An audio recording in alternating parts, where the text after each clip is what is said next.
want to grow our audience. We want to get a lot of new eyeballs onto the content that we're doing, right? It might not be like the most hardcore experience, but we're getting our name out there in front of a lot of people. When it comes to highest engagement, those are more for, hey, we want to build fan loyalty. We want to show the audience, hey, we are actively talking to you, we are hearing your feedback, we are engaged in the chat, and this is a chance to spotlight you guys. And that in turn helps people know this is a channel that cares about me, this is a channel where I am an active participant and I am an active member of this community and this piece of content. Which in turn, like, gets them excited to come back more, because again, we talked earlier, one of the coolest components of live streaming is that like live spontaneous moment, that idea of senpai noticed me, that my name was shouted out in front of 10,000 people, things like that. Those are all cool added. Senpai stuck you on a panel with. I now hate senpai. Right, so, yeah. and then lastly, view duration. So I don't know if you've gone to any of the panels that talk about this during VidCon. We definitely talk about it a lot in any of the panels that we do related to the algorithms and how YouTube sorts and filters content. But YouTube optimizes for videos that keep people watching longer periods of time. And much more frequently. And so if you're a channel that's able to show, hey YouTube, this live stream got people to watch for 45 minutes, that's a great sign. So Frambo isn't a really popular game, and it's not doing a whole lot for getting a bunch of new eyeballs, and it's not doing a whole lot for, getting us suggested video traffic against a lot of other things, but it is showing YouTube this is a channel that when people subscribe, they're going to watch for a long time. They're going to they're going to give you that metric that you care about most, YouTube. And so, by doing that, you're able to create a really interesting, robust programming strategy that hits each of those marks. But like Stephanie said, you can't do all three of those things, or you can very rarely do all three of those things with one individual stream. It's the same way on video on demand. We have episodes that we know are for subscriber conversion. There are episodes that, this is a franchise that's going to get a lot of new eyeballs, and we're going to optimize for a subscribe call to action. There are other ones where, like, this is to optimize for, hitting the wheelhouse of our fan base and giving them the content that they're excited about and that they've been requesting. We know it's not going to do super big when it comes to, being suggested against other videos, but this is to show them that we're listening and to give them what they're looking for. And then there are the ones that are like, we want to get suggested video and ride a trend and be a part of that conversation, which might not be in our wheelhouse of content, but is able to get, it's able to show us as a part of the overall YouTube community. Best slide ever. I know, this is our favorite slide in this deck. So the question, second question we get is, what should your live stream look like? And the answer is, it should look like you. It shouldn't look like you're copying someone else. It shouldn't look like you're, working in a 500-person company or in an office building or something, because no office building looks like a person's actual personality or home or anything like that. If you turn on the news, there are newscasters there, but the desk that they're sitting at doesn't look very comfortable. It doesn't look like it doesn't look like it's them. It just looks like a news desk. And so what we tell people when they ask, what should my live stream look like? What should the setup look like? Stuff like that. It should really look personal to you, and that's what we find performs the best. Not only does it feel the best, and it's the easiest and most comfortable to do for us, but it's actually the most comfortable for the audience as well. So this is what Matthew was talking about before, where we hang on, we'll go to questions at the end. I promise we'll get there. You'll be my first one. Yeah, there you go. You stake the claim. So when we first started live streaming, we had 2 cameras going. We were like, hey Jason, put in all of these Jason works with us on the live stream. We blame him for everything. Exactly. Hey, come on now. He deserves it sometimes. We were like, put in these lower thirds, put in all these cool graphics and stuff, and we tried out doing stuff that felt really highly produced. We tried putting music underneath stuff and putting, you know, lots and lots of graphics everywhere. And we found that the more graphics and extra stuff and things that we like piled on top of just our live stream, the more people kind of felt disconnected from it. They didn't chat with us as much. They didn't stay as long. And overall, we didn't get as much viewership on those streams. And, you know, it makes sense in a lot of ways. If you click onto something being like, oh man, it's Matpat, it's Stephanie, they're hanging out, and then you actually get there, and it's like, oh, there are all of these like graphics in the way, and it's like sort of their living room, but what's all this like extra stuff going on, and why are there two cameras, and sometimes they're looking at the camera, and sometimes you get like this awkward side shot up the nose thing, and that's not like a fun viewing experience, and it doesn't feel real. And so we found that when we took the second camera away, we stopped doing stuff like the lower thirds and the extra graphics and stuff. People started chatting way more. They stayed for longer, and they were just happier and much more excited to participate in the stream than they were before. That being said, though, there are certain elements that are musts that you have to take care of when it comes to like professionalism of the stream. So first off is sound. Sound is the thing that will absolutely make or break a video when it comes a video. Your audience will tell you if your sound sucks. Yeah. They tell us. They used to tell us all the time. Yeah, and people on YouTube will put up with actually a very wide range of video qualities. You know, people have been asking us to upgrade our our video quality for a year or whatever, but like they're okay with it being kind of like a little bit grainier.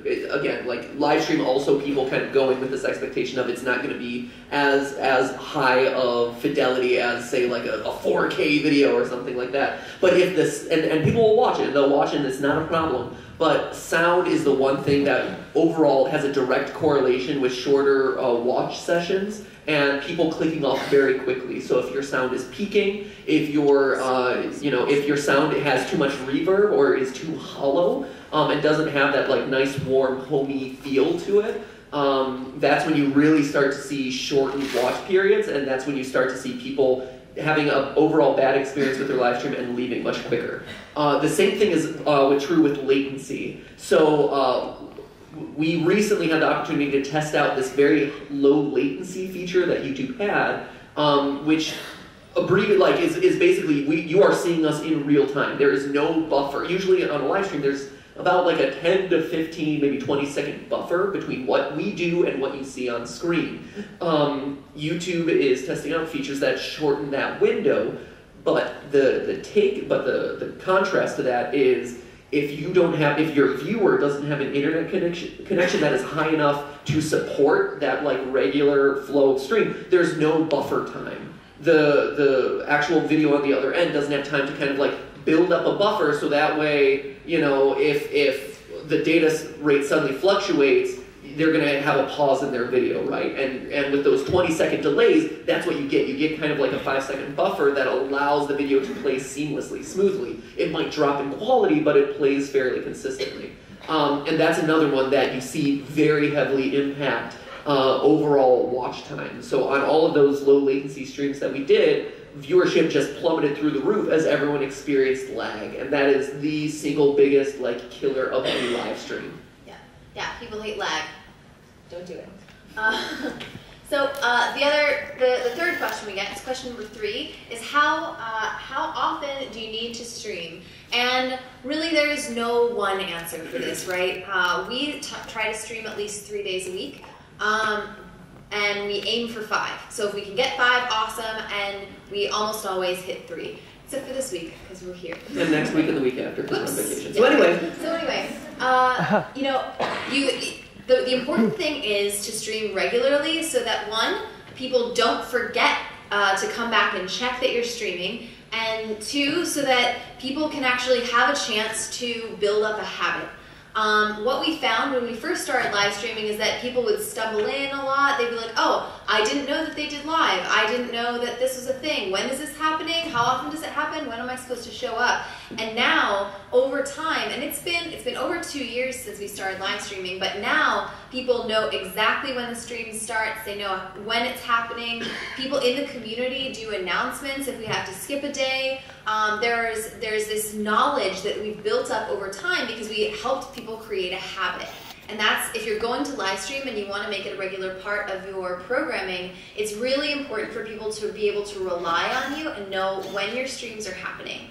And that way, over time, you can actually build up a really strong appointment viewing set of behaviors, which is something that's really rare on YouTube. Like Matthew said, everything is video on demand, but if you do help people understand when you're streaming and create that habit, they'll make the appointment for you. And it's also one of those things too, like if you're looking for what your optimum time to stream is, in the very early days of the live stream, we actually ran multiple tests on this, where we selected a time early morning, mid-afternoon, and in the evening, and we did like a couple weeks of each, and we tried to standardize it across the types of streams that we were doing, and the days of the week that we were streaming, all of that, in order to get a general average, how many concurrent people are watching or willing to watch during each of these 3 periods.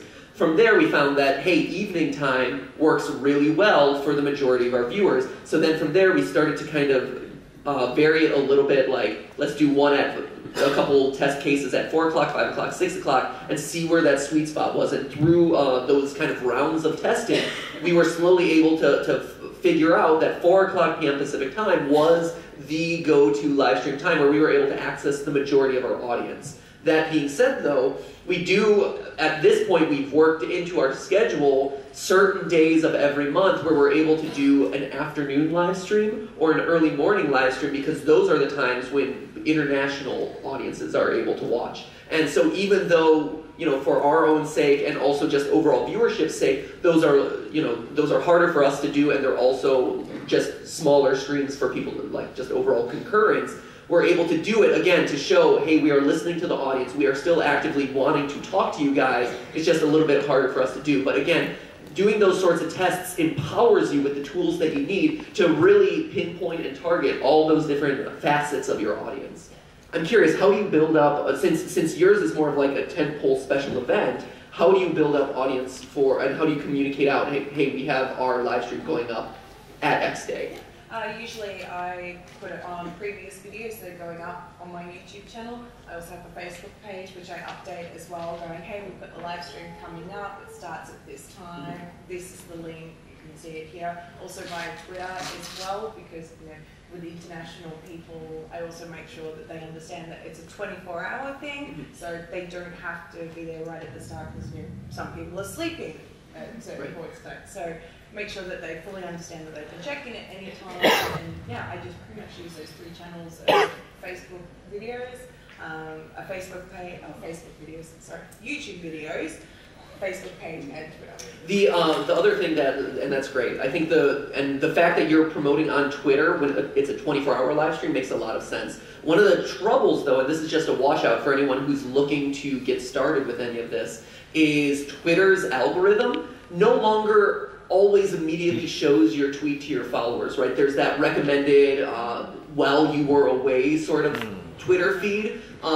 Twitter is becoming more and more questionably real-time, and so whereas in the past, a Twitter blast out would be a great way to get like, hey, everyone who follows me can now hop over to live stream. Now it's much harder. Also, Twitter throttles anything that contains an off-platform link. And so if you're linking to your YouTube live stream, it's actually going to see diminished reach to your audience. And so in that case, the best practice there, the recommendation there is let them know, I'm doing a live stream now, but don't link to the live stream itself in your tweet itself, because then Twitter doesn't know, oh, it's pushing them off platform, so let's still disseminate it as widely as possible. You're still getting your message out, but you're also not like having Twitter like throttle the reach of that tweet.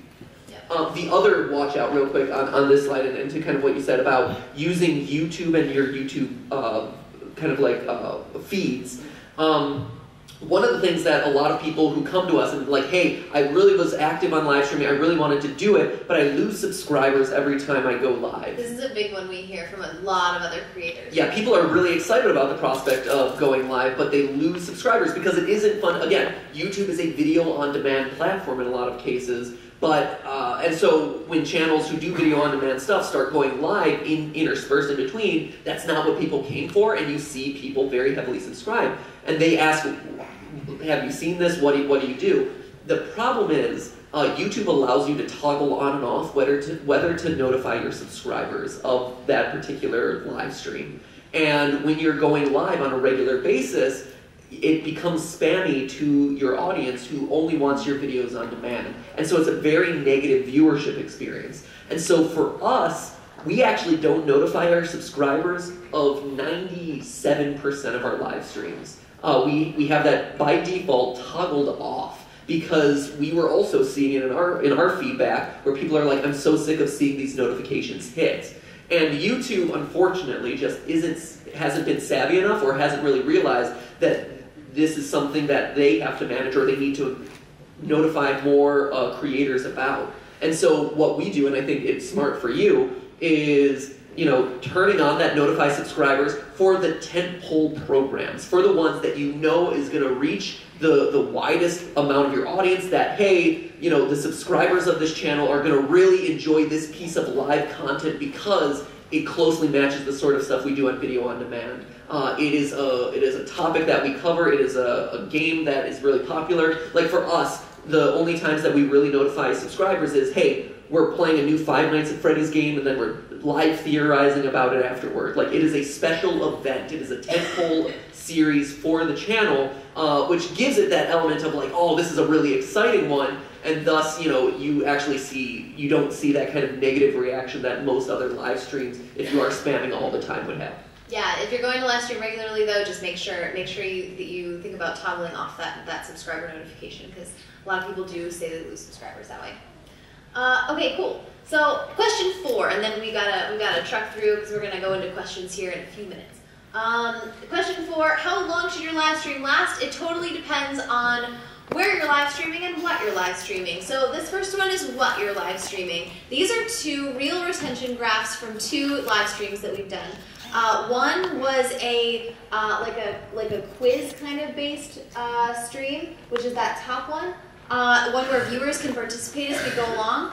And I think this was one of the press the button ones, but basically it's the kind of stream where anyone can come in at any time. You don't have to have any background on the stream. You don't even really have to know what's going on. If you're there for a couple minutes, you're going to catch on, and then you can start participating right away. So what you can see is that people can come in anytime, they can stay as long as they want, and that's the kind of stream where we can see that the same number of people just stick right through, or as people drop out and people come in, it's really no big deal.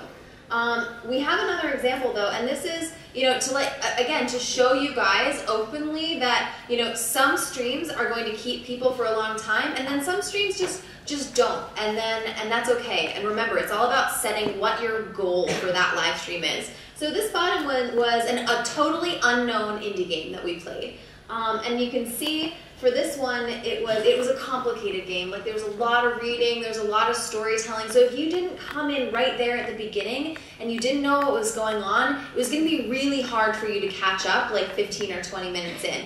And what you can see there is that as people leave, some people are coming, some people are going, but on the whole, it's really hard to get people looped in the middle because it was just too complicated a stream for people to get into it. And so for that one, you can see that it's really just you're starting with people and then they're slowly dropping off along the way, and that's totally fine. But just know that these kinds of things are going to look different depending on what you're doing for your stream. If it's an activity, if it's a challenge, if it's a Q&A, all of those are going to look different. And so it's about just looking at your data and understanding what's keeping your audience there. And, again, being okay depending on what kind of stream you're trying to do with them either staying or not. And Stephanie also mentioned it depends on what platform you're live streaming on, and I think that this is a very important distinction to make. So Twitch is a platform where long-form live streams are the name of the game. People are streaming for 3 hours, 4 hours, 6 hours, and that is just an expectation that the platform has built around the length of content that's happening on there. YouTube is a much more moderate length. You're seeing, we've run a lot of tests, and it seems like 90 minutes is actually the ideal kind of length of a YouTube live stream, where it gives people enough time to find it, discover it, but after about 90 minutes, people are like, hey, I need to move on to other things. And then Facebook is the other kind of major live streaming platform right now. I mean, there's YouNow and those are kind of different use cases. But for Facebook Live, shorter live streams that are more blasted out and very finite are the things that work best there, right? Because Facebook is a much more casual viewing experience. It's one where people aren't spending a whole lot of time on any individual single piece of content or single post that's been made, and so short form tends to work better there. That's it. That's all I was going to say. That's it. Thought I had something else. Great. Okay, next. But, and last is, how should you engage with your audience? This is one we get as well, which is, especially for us, you know, we get 100,000 chat messages. How are you supposed to respond to them? How do you know, what are the best ways to actually interact with your audience? And there are lots of things that you can do. So obviously, if you're in the chat, that's awesome. Responding to people, calling them out, that's a fantastic way to engage with any stream. But it's not the only way. So one of the ways that we like to actually involve people more or interact is by actually directly doing things with them. There are online games that you can play, there are online quizzes you can take, there are activities you can do where literally thousands of people can participate at the same time. And so we'd like to make sure every once in a while to work those streams in specifically so that literally every person watching can engage with the stream. And then we crash whatever website we're trying to play on. But we tried. And then the second way is to hold special events. So obviously you're going to be interacting with your chat for every stream, but sometimes you want to make it really special and really really focused on something in particular. And so for that you can do stuff like AMAs. You can do theorize with us. We do that kind of thing on the live stream. So special events. Or even like for us at Vidcon in the US, we did a GTLive live. It was the first ever GTLive live that happened on a stage with actual people, and so that's actually a really interesting and different way to interact with a live stream by actually having people there. Imagine that. And then last is for asking for participation in other ways. So in YouTube chat, you can't send any images, you can't send anything but text and emoji. So we ask for fan art on Twitter. We ask people to, take a picture of themselves in game theory merch and send it to us on Instagram. Or we ask, for people's opinions in like in-stream polls using the iCards in the corner. You can do all sorts of creative stuff to get all of the interaction and all of the input that you want, no matter what you are looking for. I remembered what I was going to say on that slide. Different content works on different platforms as well. So it's not just, hey, here's different lengths of content, but also even speaking from the gaming space, right? So Twitch and YouTube gaming are two live streaming platforms dedicated to live streaming of video games, right? But the types of games that work on YouTube are very different from the types of games that work on Twitch. Twitch is much more about your hardcore games. The ones where that are mostly produced by like Blizzard or the MOBA games where you're watching speedrunners, harder core players actually grind away at their games in order to get better. They're practicing for their esports tournament, what have you.